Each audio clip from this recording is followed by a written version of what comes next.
Good afternoon, ladies and gentlemen, I'm John, this is Many a True Nerd, this is Fallout 3, Kill Everything, where we are finally returning to Little Lamplight to deal with these guys properly, because we came through here briefly, but honestly, we didn't do much aside from enslave one small innocent child, so we need to head through here to get to Vault 87, obviously, but while we're going through here, we also need to figure out how we're going to deal with this community in general. Because this is a community of children. And Bethesda, being the wusses that they are, didn't let us horribly murder children. So, fortunately, there are worse things than death. So, what do we know about Little Lamplight that might help us destroy them? Firstly, Society of Children until they hit 18. The moment a child gets to the age of 18, they're thrown out. And when they're thrown out, they're already an adult. And that means they have to go out, over the age of 18, through this corridor.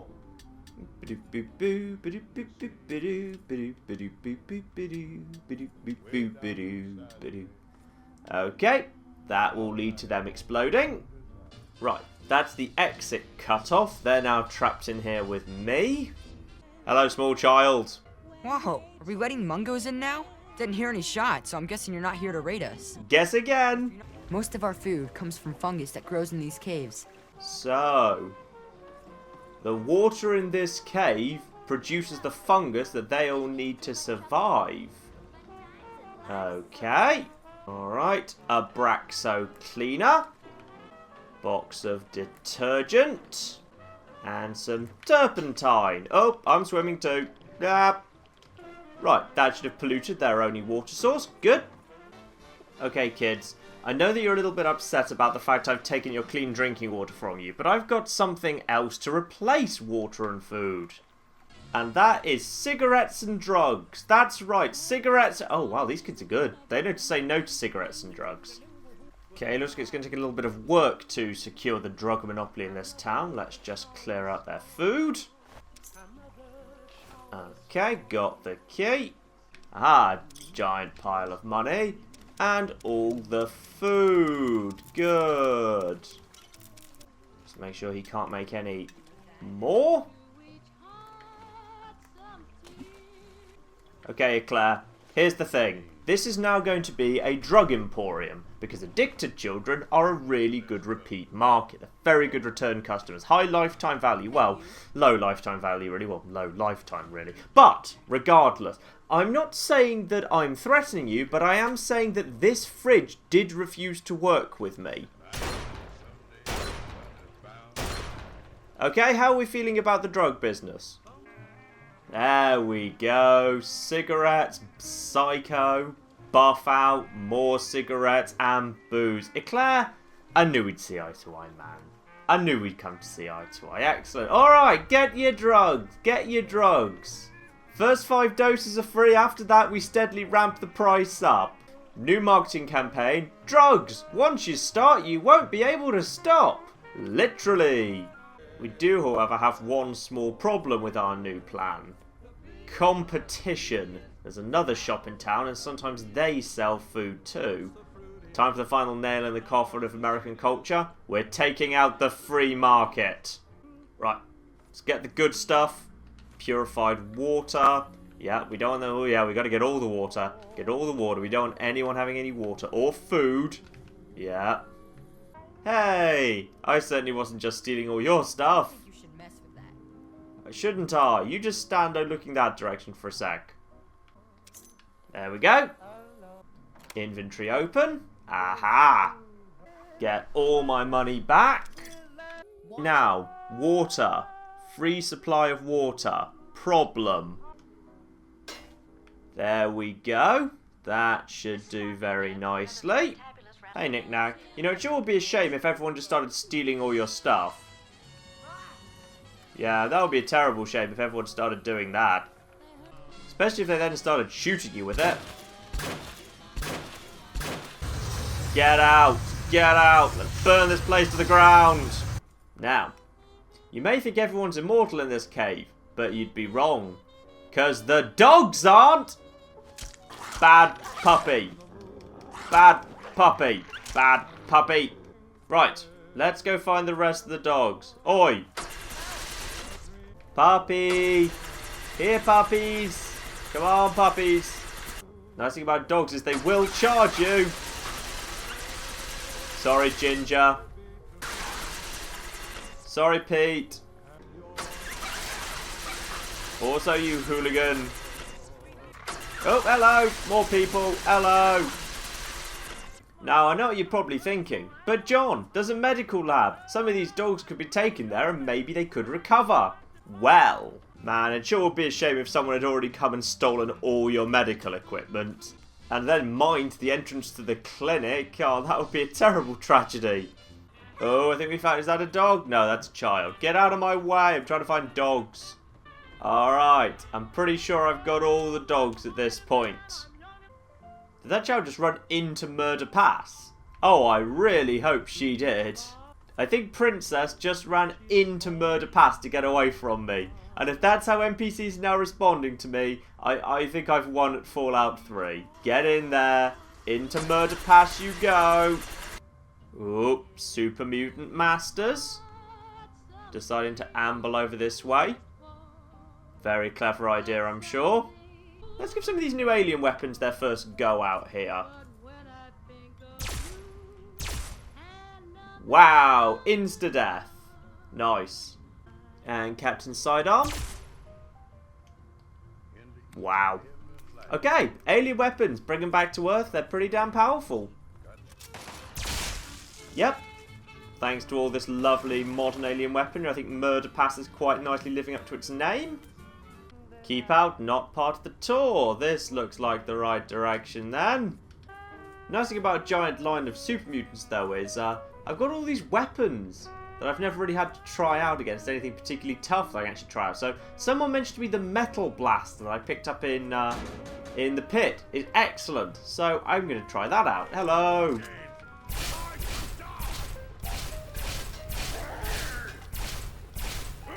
Because obviously we've got overlords here. So, okay. Against an overlord. That's a pretty good result. Well done, Battle Blaster. You can keep being used for a little while. And finding the Garden of Eden begins as we find the back door into a reactor. Which strikes me as kind of odd. I mean, the vaults, you know, secure underground environments that would keep you safe forever. But this one just has a back door into a cave system. Seemingly by design, because there is actually a, you know, a door that goes out into the cave system. It seems to be by design. And no, I'm not sure of any other vault that just has a back door that wasn't kind of blown into it. Kind of odd. Strikes me as odd anyway. Alright, the Nova Surge gun that we picked up from Mothership Zeta. This seems like a good idea. Female mannequin under a red light with bottles of whiskey. Sometimes I love Fallout's sense of humour. I guess living in a vault must have got lonely for a few people. And this is the alternative way into the vault. Because obviously, normally I don't go through Murder Pass. Normally, I'm pretty sure most people don't. Most people fix the computer to go into this back room, which is obviously much easier way because you have to go through Murder Pass, which if you're high level has overlords in it. And overlords, no matter how well you're armed and what armour you're wearing, overlords are still tough.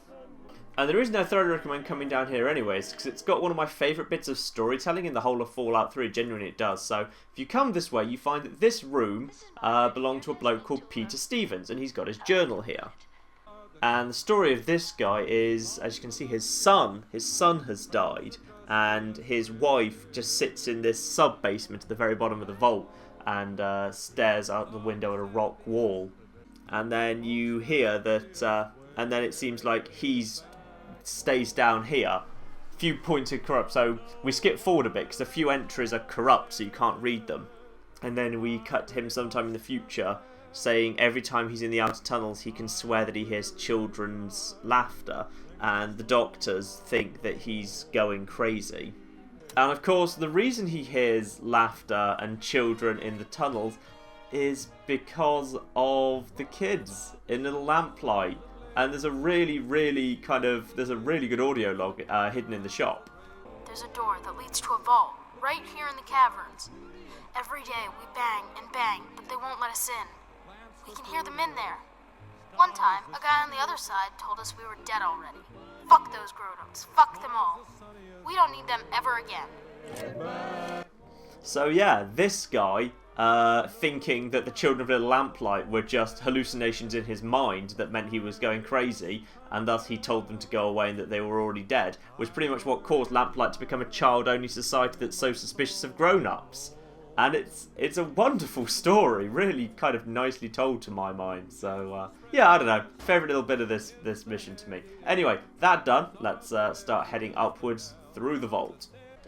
Okay, now the game started throwing overlords at me.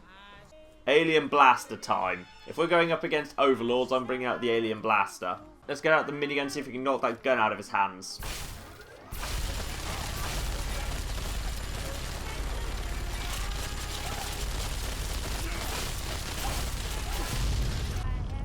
Not sure what just exploded there. Something just exploded quite a lot. Oh, I did.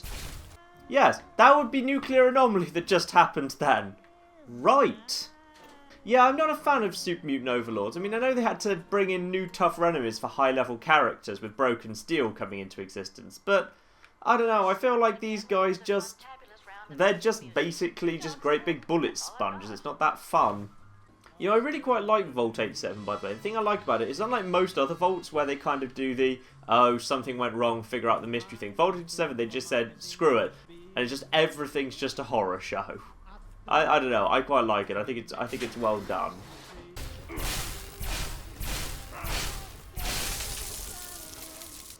Yeah, Super Mutant Overlords to me just kind of feel like, you know, I hope you brought a ton of stim packs, because even if you've got an insanely high damage resistance and a maxed out character and all the toughness perks and everything, then you're still going to take a load of damage from these guys. The gap between the Super Mutant Master and the Overlord I think is too big. Oh, I think that's the problem. The gap's too big. But it's just a little bit, it's too tough to take out Overlords and not tough enough to take out Masters. There should be a little bit more of a gradient between the two. Oh, love it. Bloody handprints on the window. Nice. Just lovely design throughout this whole area. Oh, hello. Yeah, you're an Overlord again. Which means my basic only strategy is to get your gun out of your hand and then empty shotguns into you at close range. That's pretty much your only good strategy against these guys. Just, yeah, empty shotguns into them at point blank range and hope. Actually, can I repair my metal blaster with their weapons? No, you can't, which is a shame because they do feel like they are, you know, similar to each other. Oh, I just love the death list that just goes on and on and on and on and on. Just keeps going on when you just think it's going to end every time. Oh, lovely storytelling! Good storytelling! Here we are back at this barricade from the other side. I kind of feel like in Fallout 3 it's always a little bit strange that you can't just disassemble this barricade. This feels like you could push this chair out of the way and then climb over quite easily, but never mind. Barricade, totally impassable apparently. Yeah. Super Mutant Masters pose no threat whatsoever. Super Mutant Overlords are just an annoying war of attrition. I mean, I'm aware I probably should be taking drugs by this point in the game, but I'm just not a drug user. I never use drugs in these games, which I know is a bit odd that, you know, I will murder literally everyone in the whole game, but I will never take drugs. That crosses a damn line. And here we go. The early experiments into the forced evolutionary virus in Fallout 3. And, oh, it's lovely work, isn't it? Just this person, you can see the remnants of a Vault suit on them, and just the horrendous sign of it. It's like a super mutant, but it's clearly gone. Oh! Phew. Okay, he slightly startled me. Beautiful art design. I mean, it's so horrendous. The neck and the shoulders having expanded so damn much that they've kind of formed a massive tumour into the back of the head, and the face is kind of this big gaping horrified skull sticking out the front of that. Oh, it's just lovely. It's lovely work. You over there, please come speak to me. Could you actually be a pure human? Well, more than a few people have told me that I'm inhuman, but yeah, sure, why not? Ironic, isn't it? Yeah? Surrounded by the world's history, and yet my world consists of this tiny room. Ironic? Yes, very ironic. You know, the best thing is, we don't even have to. We don't even have to do all of the things that he wants in terms of going down there and everything. We've just hacked this computer. We've just hacked this computer. We could just open the door at any point. But, as he's brought irony into this, what of course is more ironic than having the world's learnings at your fingertip but being trapped in a cell would be being called Fawkes and then dying by fire.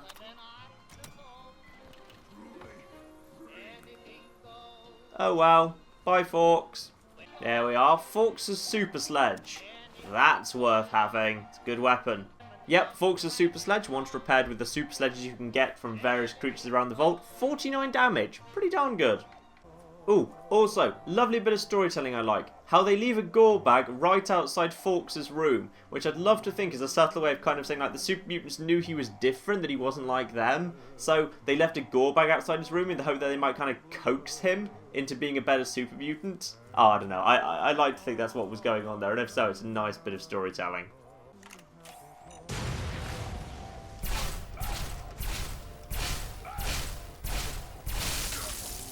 There we go. Watch out for this next bit. There are multiple super mutant overlords if you're doing this on high difficulty, so be careful of that.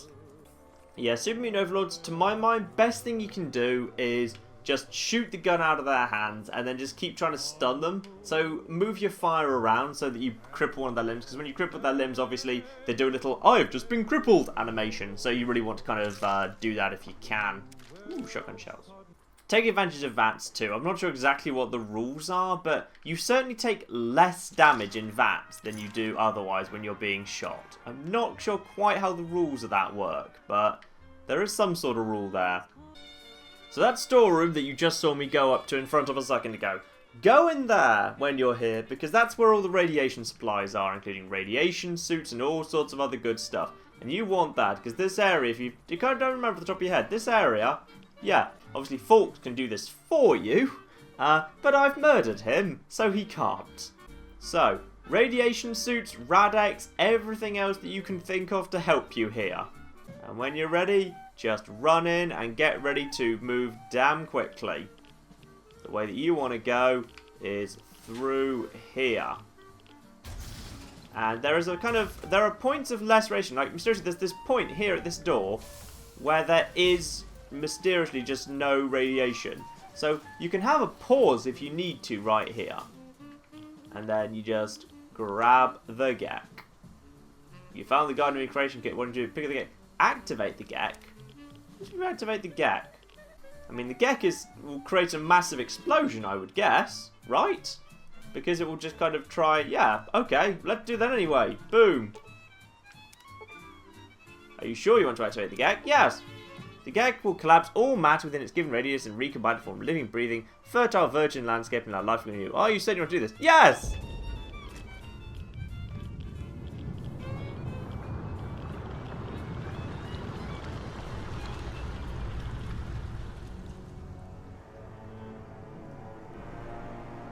I love how the game just decided to play the "oh, you have failed" music. Like, haven't failed. I mean, I've died, but I've done it to create a perfect virgin wasteland. Let's be clear, in the standard ending to this game, you die giving clean water to a still really, really screwed wasteland. In many ways, giving my life right here, right now, is way more noble. In fact, this should be the happy ending of the game, quite frankly, but never mind, apparently let's not do that thing.